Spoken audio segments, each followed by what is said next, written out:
Hey everybody, welcome to J Stern Designs. I'm really excited about today's quick tip because I'm going to answer a question that one of my sewer girls sent me via email. She wanted to know how to shorten the leg of her jean pattern without losing the flare at the hem.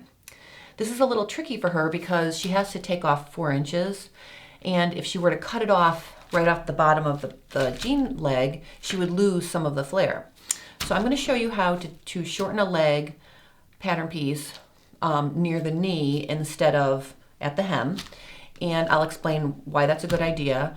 And I'm also going to give you an alternative for cutting it off at the bottom but then adding the flare back in, because sometimes when you have a lot to shorten, it's really hard to true back up. So I'm going to show you all those things step by step, and then you'll be able to shorten your pattern. I just want to say that I've been doing these tips now for a couple months, and I get really excited when someone emails me and asks me a question that I can turn into a quick tip. That way I don't have to think about all my topics, and I really like it if I know at least one person wants to know how to do that. So I do have a couple more questions in my queue, and I'm going to be answering those. But if you have a question, really email me or post it below the video, and that could be a quick tip coming. So consider leaving a comment or a quick tip suggestion, and I'll add it to my list. All right, so before we get started, I just want to mention that if you're going to work with your jean pattern and you've already fitted it, or it's your master pattern, it's always a good idea to trace a copy. So that way you have your original, and then you can make notes on your copy about what you did to it. So I've got my master pattern here. This is my jean pattern, and I've also made a trace copy ready to. So trace a copy and make sure you transfer all the relevant notches as well, and all the guidelines. All right, so let's get started. All right, so here's my original back jean pattern, and I just want to show you a few things. So here are my knee notches, and the thing about the knee notches on my pattern, and probably other patterns as well, is it's the narrowest part of the pattern piece.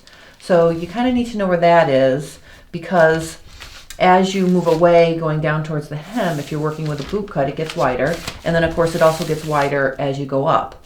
And when I originally drafted this pattern and printed it below the knee, I made my length and shorten line way down here. That's not the best spot to lengthen and shorten, because if this were like even more flared, the side seam and inseam would really be on a diagonal.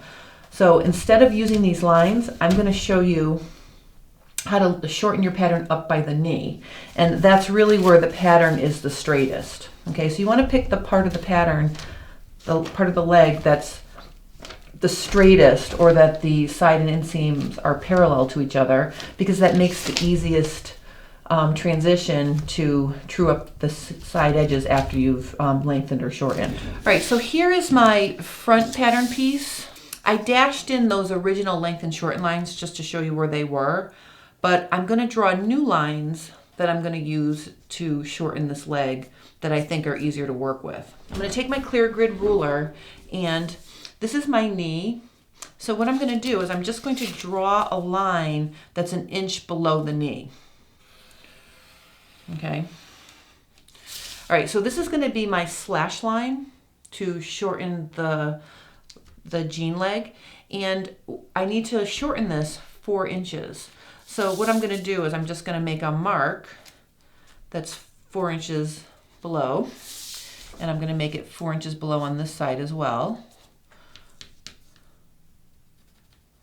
Okay, and then I'm going to connect that line. All right, and then what I'm going to do is I'm going to slash on my original slash line that I drew. Then what I'm going to do is I'm going to drag the top of the pattern piece down till I line my slash line up with the second guideline. All right, and see how I just slid that down? And notice how easy that was. I don't have a huge truing up disaster, because where I made my slash line is the part of the pattern that's got parallel side and inseams. I mean, as parallel as they can be. So there's very little truing up to do. right, so that's one of the things you want to think about, because if you're not working with, my pattern, the side and inseams may have a different shape. So look on your pattern and decide where the side and inseam are most parallel and draw your slash line there. All right, and you can see that my grain line is still straight. Let me put a ruler there so you can see. Okay, so I know that I've taken out 4 inches and I've put the pieces back together so that everything is still straight with the grain. And you can see that the hem is completely unaffected.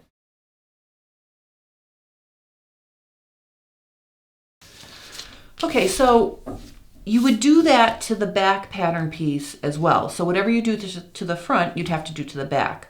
I want to show you another option for shortening your leg without losing the flare at the hem.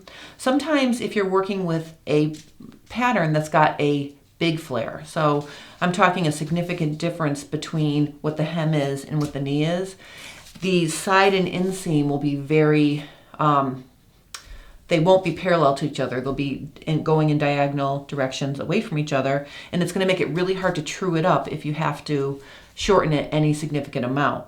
So instead of trying to shorten the pattern up by the knee, like I just showed you, here's another option.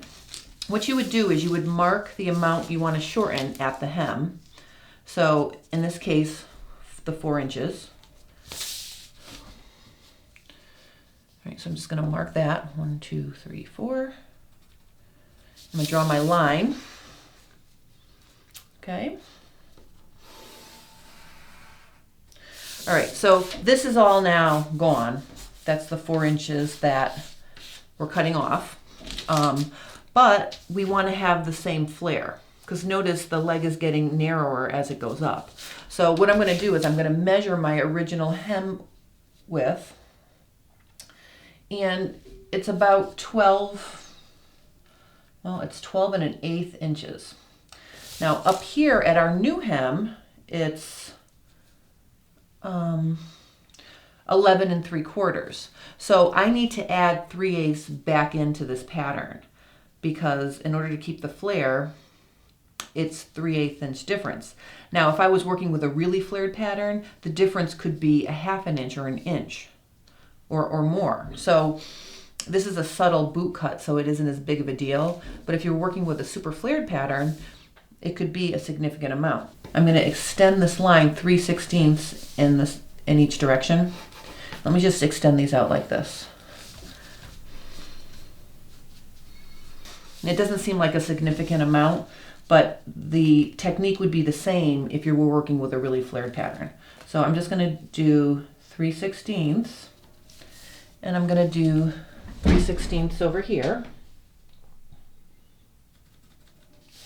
All right, and then what I'm going to do is I'm going to redraw my side and inseam. So instead of it ending there, I'm going to connect my guideline to my knee, which is up here, and I'm just going to connect those.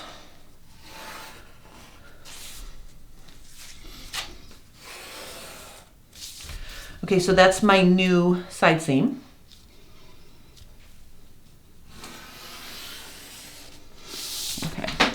All right, so there's my new inseam. All right, so that's how you maintain the original flare at your hem and shorten without slashing your pattern. So those are the two methods that you can use. This method is perfect if you're working with a pattern that's really flared. All right, so I hope you enjoyed that quick tip. If you have any questions or comments, please post them below, or you can send me an email at info@jsterndesigns.com. And if you have a question that's burning in your mind or something that you need to know, please send it to me, and it could be a topic for an upcoming quick tip.